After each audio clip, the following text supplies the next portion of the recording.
नमस्कार। आकाशवाणी से प्रस्तुत है समाचार संध्या।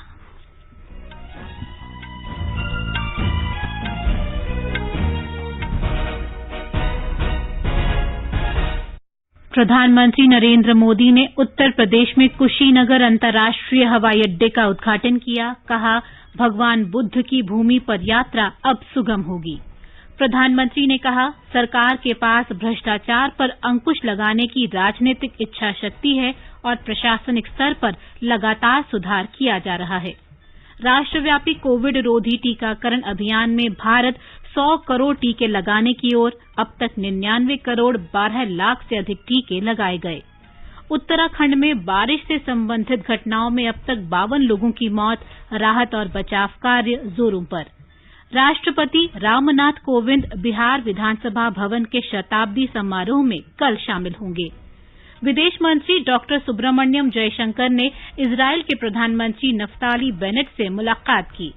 यूपीएससी ने अनुसूचित जाति, अनुसूचित जनजाति, अन्य पिछड़ा वर्ग, आर्थिक रूप से कमजोर वर्ग और दिव्यांगजनों के लिए हेल्पलाइन शुरू की। गोवा में 52वें अंतर्राष्ट्रीय फिल्म समारोह का आयोजन 20 से 28 नवंबर तक हाइब्रिड फॉर्मेट में किया जाएगा। और दुबई में 2020 विश्व कप क्रिकेट में भारत ने ऑस्ट्रेलिया को 8 विकेट से हराकर दूसरा अभ्यास मैच भी जीता।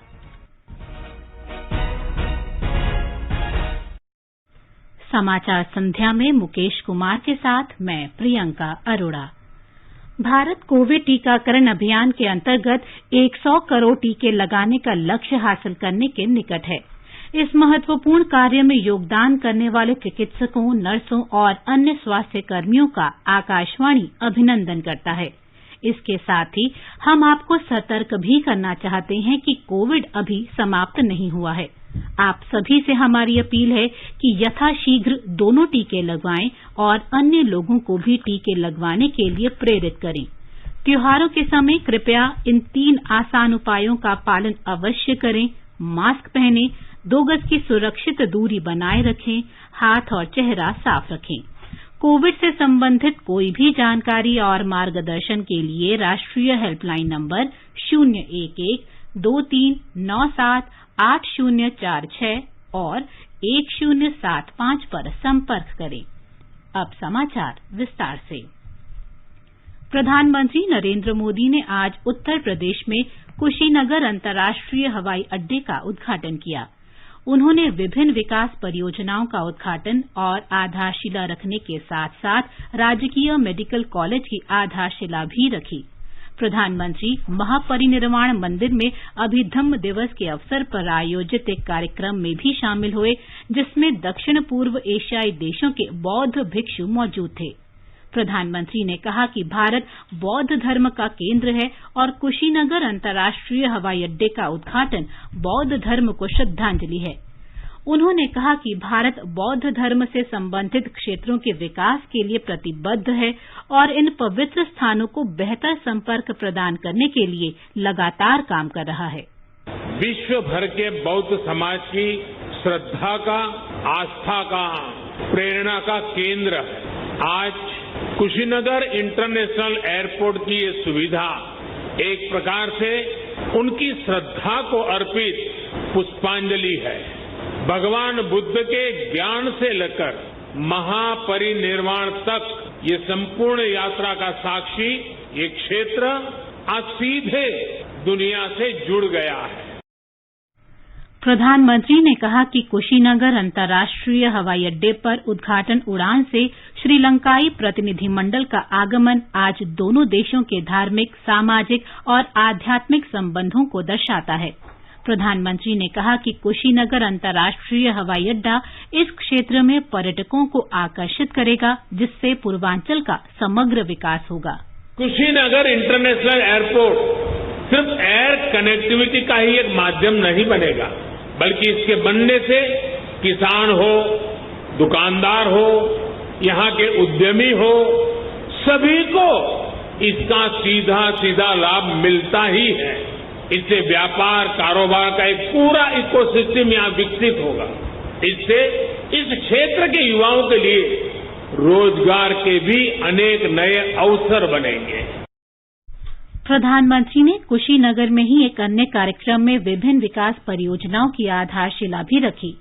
इस अवसर पर उन्होंने कहा कि सरकार ने समाज के गरीब से गरीब व्यक्ति के विकास पर ध्यान दिया है।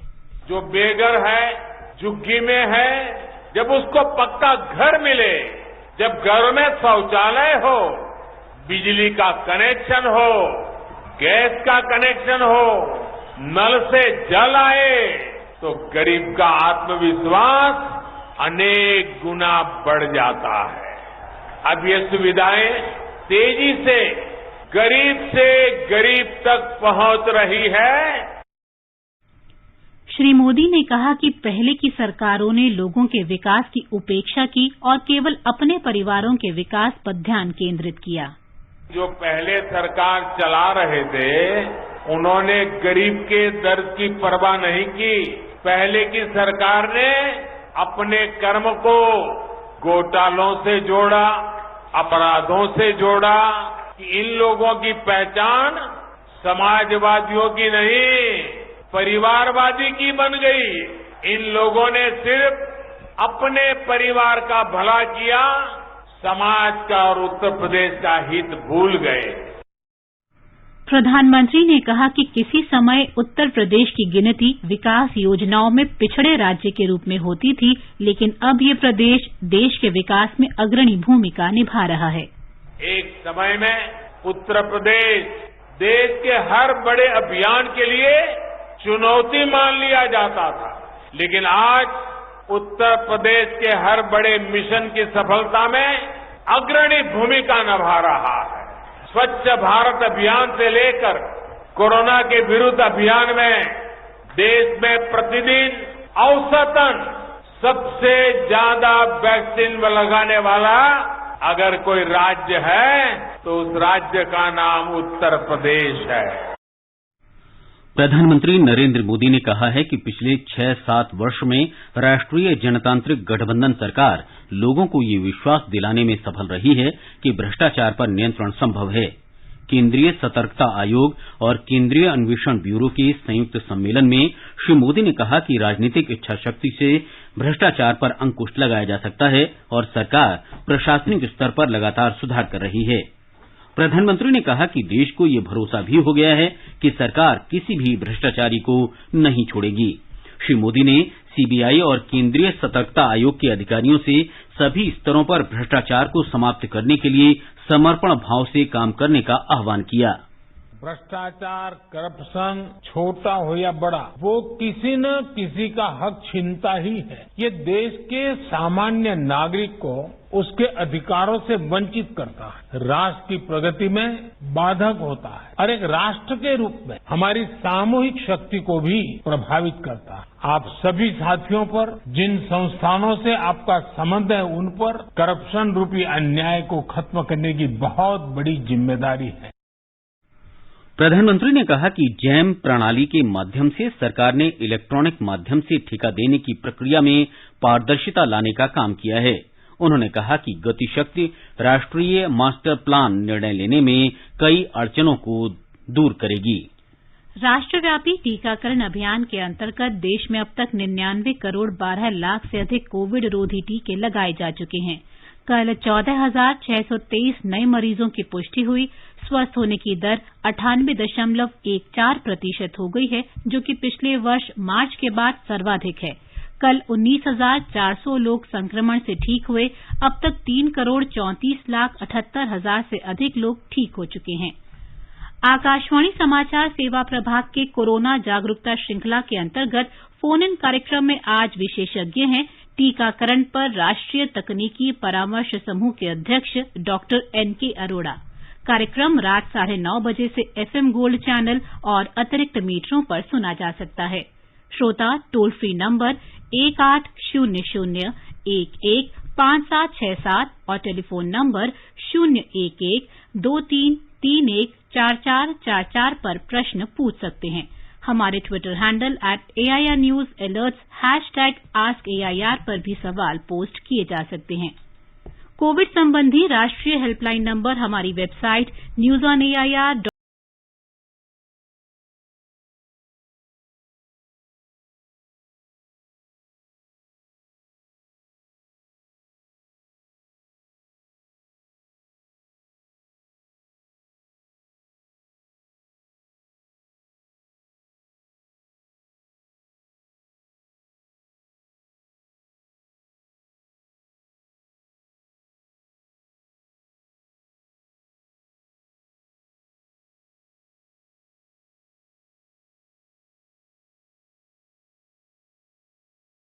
वर्षा से जुड़ी घटनाओं में मरने वालों की संख्या बढ़कर 52 हो गई है। कुमाऊं मंडल के विभिन्न क्षेत्रों से आज मलबे में दबे 6 और शव निकाले गए। इस मंडल में अब तक 49 लोगों की मौत हो चुकी है, जबकि 5 लोग लापता हैं। प्राकृतिक आपदा में 17 लोगों के घायल होने की भी खबर है। नैनीताल जिले में सबसे ज्यादा 28 मौत हुई हैं। राज्य में राहत और बचाव कार्य जोरों पर चल रहा है। राष्ट्रीय आपदा मोचन बल ने राज्य के आपदा प्रभावित क्षेत्रों से 1300 से अधिक लोगों को बचाया है। बल ने अपनी बचाव टीमों की संख्या 15 से बढ़ाकर 17 कर दी है। मुख्यमंत्री पुष्कर सिंह धामी लगातार आपदा प्रभावित क्षेत्रों का दौरा कर राहत और बचाव कार्य की निगरानी कर रहे हैं। उन्होंने जिला प्रशासन को राहत और बचाव कार्य युद्ध स्तर पर चलाने का निर्देश दिया है। पूरा प्रयास है कि जो सड़क बंद है उन सड़कों को सबसे पहले खोलें, और जो लोग अभी आपदा में प्रभावित हुए हैं, बहुत सारे लोगों के अभी भी घरों में पानी घुसा हुआ है, उनको खाने पीने की कोई कमी न हो किसी प्रकार की, उनके लिए व्यवस्था करने के लिए सभी प्रशासन को निर्देशित कर दिया गया है। 4 लाख का तत्काल मुआवजा देने को लोग कहा है जहां पर मृत्यु हुई है जिन परिवारों में, और साथ ही साथ प्रत्येक डीएम को 10-10 करोड़ रुपए जो है आपदा राहत के लिए ऐसा स्वीकृत कर दिया गया है। इस बीच बद्रीनाथ को छोड़कर 4 धाम यात्रा आज फिर शुरू कर दी गई। आज करीब 8000 तीर्थयात्रियों को केदारनाथ धाम के लिए रवाना किया गया। केरल में लगातार हो रही वर्षा में कमी आई है। इसे देखते हुए मौसम विभाग ने आगामी दिनों में कम वर्षा का अनुमान व्यक्त किया है। इदुक्की, कोट्टायम और पत्तनमथिट्टा में आज ऑरेंज अलर्ट जारी किया गया। प्रशासन ने नदी किनारे रहने वाले लोगों से सावधानी बरतने को कहा है। आधिकारिक सूत्रों के अनुसार राज्य में वर्षा से जुड़ी घटनाओं में अब तक 39 लोगों की मौत हो चुकी है। राष्ट्रपति रामनाथ कोविंद आज दोपहर बाद 3 दिवसीय बिहार दौरे पर पटना पहुंचे। राष्ट्रपति कल बिहार विधानसभा भवन के शताब्दी समारोह में भाग लेंगे। श्री कोविंद शतवार्षिकी स्मारक मीनार की आधारशिला भी रखेंगे तथा विधानसभा परिसर में बोधि वृक्ष का पौधारोपण करेंगे। विधानसभा अध्यक्ष ने कहा कि शताब्दी समारोह के आयोजन से नई पीढ़ी विधानसभा के गौरवशाली अतीत से परिचित होगी। बिहार का संदेश देश और दुनिया में हमारे जो पूर्वज थे उन लोगों के द्वारा गया है, उसको स्मृत करने, उसको जानने के लिए, नई पीढ़ी को बताने के लिए और बिहार के गौरवशाली इतिहास से देश दुनिया को परिचित कराने के लिए ये शताब्दी वर्ष बहुत ही ऐतिहासिक रहेगा। रक्षा मंत्री राजनाथ सिंह ने आज नई दिल्ली में सैन्य अभियंता सेवाओं MES के लिए परियोजना निगरानी पोर्टल का शुभारंभ किया। ये पोर्टल परियोजनाओं की शुरुआत से लेकर उनके पूरा होने तक की निगरानी करेगा। उत्पादकता और पारदर्शिता बढ़ाने तथा सेना के ढांचागत सुधार के लिए सैन्य अभियंता सेवाएं 9 अन्य ई-गवर्नेंस योजनाओं को लागू करने की प्रक्रिया में हैं। ये समाचार हमारी वेबसाइट newsonair.com/hindi और हमारे mobile app news on AIR पर भी उपलब्ध हैं। चलो मिलकर एक शुरुआत करें, चलो एक फैसला आज करें, मास्क नहीं तो टोकेंगे, कोरोना को रोकेंगे, चलो एक इरादा करते हैं, चलो कुछ वादा करते हैं, मास्क नहीं तो टोकेंगे, कोरोना को रोकेंगे। समाचार संध्या में आपका फिर स्वागत है। आगे बढ़ने से पहले मुख्य समाचारों पर एक नजर। प्रधानमंत्री नरेंद्र मोदी ने उत्तर प्रदेश में कुशीनगर अंतर्राष्ट्रीय हवाई अड्डे का उद्घाटन किया। कहा, भगवान बुद्ध की भूमि पर अब यात्रा सुगम होगी। प्रधानमंत्री ने कहा, सरकार के पास भ्रष्टाचार पर अंकुश लगाने की राजनीतिक इच्छाशक्ति है और प्रशासनिक स्तर पर लगातार सुधार किया जा रहा है। राष्ट्रव्यापी कोविड टीकाकरण अभियान में भारत 100 करोड़ टीके लगाने की ओर, अब तक 99 करोड़ 12 लाख से अधिक टीके लगाए गए। उत्तराखंड में वर्षा से संबंधित घटनाओं में अब तक 52 लोगों की मौत, राहत और बचाव कार्य जोरों पर। राष्ट्रपति रामनाथ कोविंद बिहार विधानसभा भवन के शताब्दी समारोह में कल शामिल होंगे। विदेश मंत्री डॉक्टर सुब्रमण्यम जयशंकर ने इजरायल के प्रधानमंत्री नफ्ताली बेनेट से मुलाकात की। संघ लोक सेवा आयोग ने अनुसूचित जाति, अनुसूचित जनजाति, अन्य पिछड़ा वर्ग, आर्थिक रूप से कमजोर वर्ग और दिव्यांगजनों के लिए हेल्पलाइन शुरू की।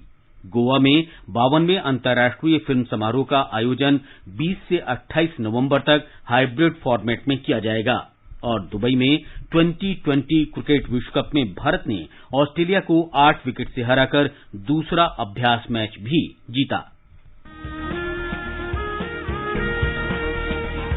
आजादी के अमृत महोत्सव के पावन अवसर पर आकाशवाणी समाचार के कार्यक्रम परिक्रमा में गुरुवार को शाम 4:45 पर सुनिए देश की आजादी की लड़ाई में अपना अमूल्य योगदान देने वाले भारतीय स्वतंत्रता संग्राम के सिपाही की वीर गाथा।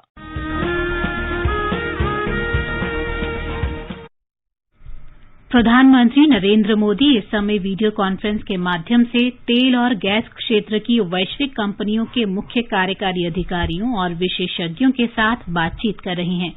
2016 में शुरू हुई चर्चा का ये 6वां संस्करण है। चर्चा में तेल और गैस क्षेत्र के विशेषज्ञ भारत के साथ सहयोग और निवेश के संभावित क्षेत्रों पर विचार विमर्श करते हैं। आज की बातचीत का विषय है स्वच्छ और सतत विकास को बढ़ावा देना। इस बातचीत में भारत में हाइड्रोकार्बन क्षेत्र में खोज और उत्पादन को प्रोत्साहित करने, ऊर्जा आत्मनिर्भरता और गैस आधारित अर्थव्यवस्था जैसे विषयों पर चर्चा हो रही है। प्रधानमंत्री कल अखिल भारतीय आयुर्विज्ञान संस्थान नई दिल्ली के झज्जर परिसर में राष्ट्रीय कैंसर संस्थान में इन्फोसिस फाउंडेशन विश्राम सदन का उद्घाटन करेंगे। इन्फोसिस फाउंडेशन द्वारा कॉरपोरेट सामाजिक दायित्व के तहत 806 बिस्तरों वाले विश्राम सदन का निर्माण करीब 93 करोड़ रुपए की लागत से किया गया है। विश्राम सदन कैंसर रोगियों के साथ आने वाले परिचारकों को वातानुकूलित आवास की सुविधा प्रदान करेगा। विदेश मंत्री डॉक्टर सुब्रमण्यम जयशंकर ने आज इजरायल के प्रधानमंत्री नफ्ताली बेनेट से मुलाकात की। उन्होंने कहा कि दोनों देशों के बीच रणनीतिक साझेदारी को बढ़ाने को लेकर प्रधानमंत्री बेनेट का दृष्टिकोण उत्साहजनक था। विदेश मंत्री ने कहा कि भारत और इजरायल अगले 30 वर्षों के लिए अपनी साझेदारी के दृष्टिकोण को साकार करने के लिए काम करेंगे। भारत ने चीन के बेल्ट एंड रोड इनिशिएटिव और चीन पाकिस्तान आर्थिक गलियारे को लेकर अपना तीव्र विरोध दर्ज कराया है। बीजिंग में आज ही में संपन्न दूसरे संयुक्त राष्ट्र वैश्विक सतत परिवहन सम्मेलन में भारत ने अपना ये विरोध दर्ज कराया। सम्मेलन में भाग ले रही प्रतिनिधि चीन में भारतीय दूतावास में फर्स्ट सेक्रेटरी प्रियंका सोहोनी का माइक ठीक उसी समय बंद हो गया जब वो इन परियोजनाओं पर भारत की आपत्ति दर्ज कर रही थीं। ये सम्मेलन 14 से 16 अक्टूबर तक बीजिंग में आयोजित किया जाएगा। पेट्रोलियम मंत्री हरदीप सिंह पुरी ने आज कहा कि भारत सस्ती तथा विश्वसनीय ऊर्जा की पहुंच में विश्वास करता है। नई दिल्ली में भारत ऊर्जा मंच में श्री पुरी ने कहा कि महामारी के बाद के प्रभाव से तेजी से उबरने के लिए वैश्विक अर्थव्यवस्था को स्वच्छ, सस्ती और विश्वसनीय तथा सुस्थिर ऊर्जा की आवश्यकता है। श्री पुरी ने कहा कि भारत गैस आधारित अर्थव्यवस्था बनने के अपने प्रयासों में तेजी ला रहा है। उन्होंने कहा कि पाइपलाइन, टर्मिनल, पुनः गैसीकरण सुविधाओं तथा अन्य सुविधाओं जैसी मूलभूत संरचना की स्थापना करने में देश में लगभग $60 बिलियन के निवेश की प्रक्रिया चल रही है। जैव ईंधनों को लेकर श्री पुरी ने कहा कि एथेनॉल सम्मिश्रण पहले ही 10% तक पहुंच चुका है। नवीन तथा नवीकरणीय ऊर्जा मंत्री और अंतर्राष्ट्रीय सौर गठबंधन के अध्यक्ष आर.के. सिंह ने कहा है कि नवीकरणीय ऊर्जा के अभिग्रहण में विगत दशक में महत्वपूर्ण गति आई है। अंतर्राष्ट्रीय सौर गठबंधन की 4थी सभा में श्री सिंह ने कहा कि ये ऊर्जा क्षेत्र को तेजी से कार्बन रहित बनाने के लिए सौर ऊर्जा राष्ट्रों के अत्यधिक व्यावहारिक विकल्प है। श्री सिंह ने कहा कि भारत ने 2030 तक 450 गीगावाट की नवीकरणीय ऊर्जा हासिल करने का लक्ष्य रखा है। बांग्लादेश में कल ढाका में विभिन्न सामाजिक, राजनीतिक और सांस्कृतिक संगठनों ने दुर्गा पूजा के दौरान अल्पसंख्यक समुदाय के खिलाफ सांप्रदायिक हिंसा को लेकर विरोध प्रदर्शन किया। इसमें 200 से ज्यादा कलाकार, पत्रकार, फिल्मी हस्तियां और बुद्धिजीवी शामिल हुए। प्रदर्शनकारी पीड़ितों को न्याय और दोषियों को सजा दिलाने की मांग कर रहे थे। इस बीच देश में सत्तारूढ़ पार्टी आवामी लीग ने भी ढाका में अल्पसंख्यक समुदाय के समर्थन में एक रैली निकाली। वहीं राजशाही शहर में भी बड़ी संख्या में लोगों ने एक रैली निकाली और मानव श्रृंखला बनाकर दोषियों को कड़ी सजा देने की मांग की। आजादी का अमृत महोत्सव के अंतर्गत आइए अब सुनते हैं आकाशवाणी की विशेष प्रस्तुति आजादी का सफर। आजादी का अमृत महोत्सव।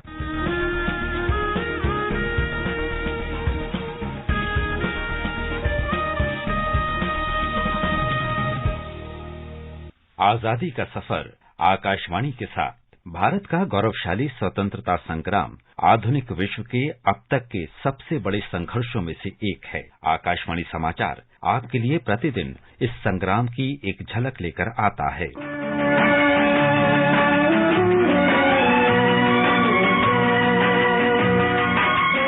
20 अक्टूबर 1914 को भूपेश गुप्ता का जन्म ब्रिटिश भारत में बंगाल प्रांत के तत्कालीन मयमनसिंह जिले के इटना में हुआ था।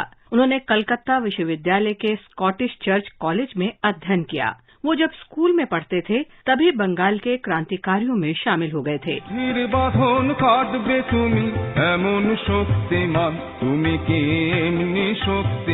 उन्हें 4 साल से अधिक समय तक हिरासत में रखा गया था। बाद में भूपेश लंदन चले गए और भारतीय कम्युनिस्टों के गुप्त दल में शामिल हो गए। उन्होंने ब्रिटिश जनता के बीच इंडिया लीग के प्रचार के कार्य में सक्रिय रूप से भाग लिया और भारत की पूर्ण स्वतंत्रता की मांग करते हुए उन पर दबाव डाला। भूपेश गुप्ता वर्षों जेल में बिताने के कारण खराब स्वास्थ्य के बावजूद ब्रिटिश पुलिस से बचकर अकेले सक्रियता से जुटे रहे। उनका दायरा केवल कम्युनिस्टों तक ही सीमित नहीं था। कई युवा, बूढ़े और अन्य लोग उनकी ओर खिंचे चले आते थे। ये आश्चर्य की बात नहीं थी कि उनके मित्रों में फिरोज गांधी और इंदिरा नेहरू भी थीं और उनके साथ उनकी दोस्ती कई उतार चढ़ाव के बावजूद बनी रही। वे तीनों युद्ध काल के दौरान एक ही नाव से घर लौटे। वापस आकर भूपेश गुप्ता ने कम्युनिस्ट पार्टी में कुछ समय के लिए पीसी जोशी के अधीन काम किया।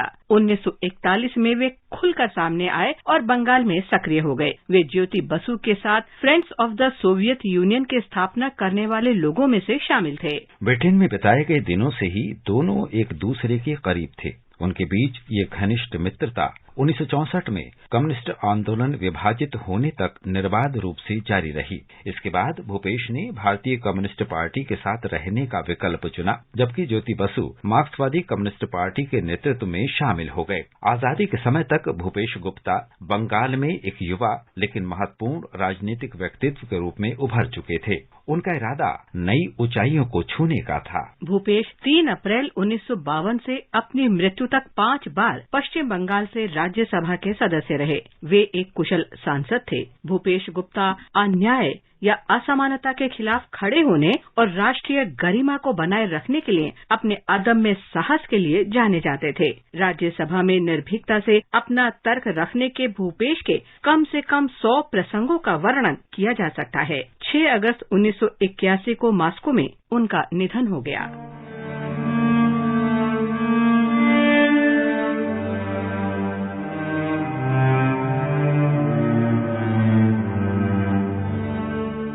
वीएस अच्युतानंदन का जन्म 20 अक्टूबर 1923 को पुन्नाप्रा अल्पुझा त्रावणकोर में शंकरन और अक्कम्मा के घर हुआ था। चूंकि उन्होंने बहुत छोटी उम्र में ही माता पिता दोनों को खो दिया था, इसलिए उन्हें 7वीं कक्षा के बाद पढ़ाई छोड़ने के लिए मजबूर होना पड़ा। उन्होंने स्वतंत्रता आंदोलन और कम्युनिस्ट आंदोलन में भाग लिया। बाद में वीएस अच्युतानंदन ने कुट्टानाडु में कृषि श्रमिकों को संगठित किया और शासकों के खिलाफ आंदोलन किया। 16 साल की उम्र में वो कॉयर फैक्ट्री श्रमिकों के एक समर्पित व्यवस्थापक बन गए। वो अपनी सादगी, समर्पण और गहन अध्ययन के लिए जाने जाते थे। त्रावणकोर के दीवान सीपी रामास्वामी अय्यर की नीतियों के खिलाफ पुन्नापरा वायलार विद्रोह में वीएस अच्युतानंदन सबसे आगे थे। त्रावणकोर के दीवान त्रावणकोर में अमेरिकी मॉडल की सरकार स्थापित करना चाहते थे। वीएस अच्युतानंदन को 28 अक्टूबर 1946 को गिरफ्तार कर लिया गया। उन्होंने अपने राजनीतिक जीवन के दौरान 5.5 साल जेलों में बिताए और 4 साल भूमिगत रहे।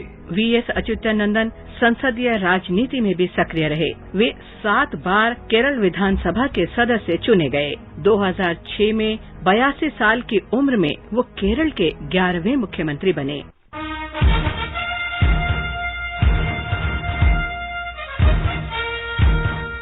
इसके साथ ही आजादी का सफर आकाशवाणी समाचार के संग श्रृंखला का ये अंक समाप्त हुआ। मिलते हैं कल अगली कड़ी में।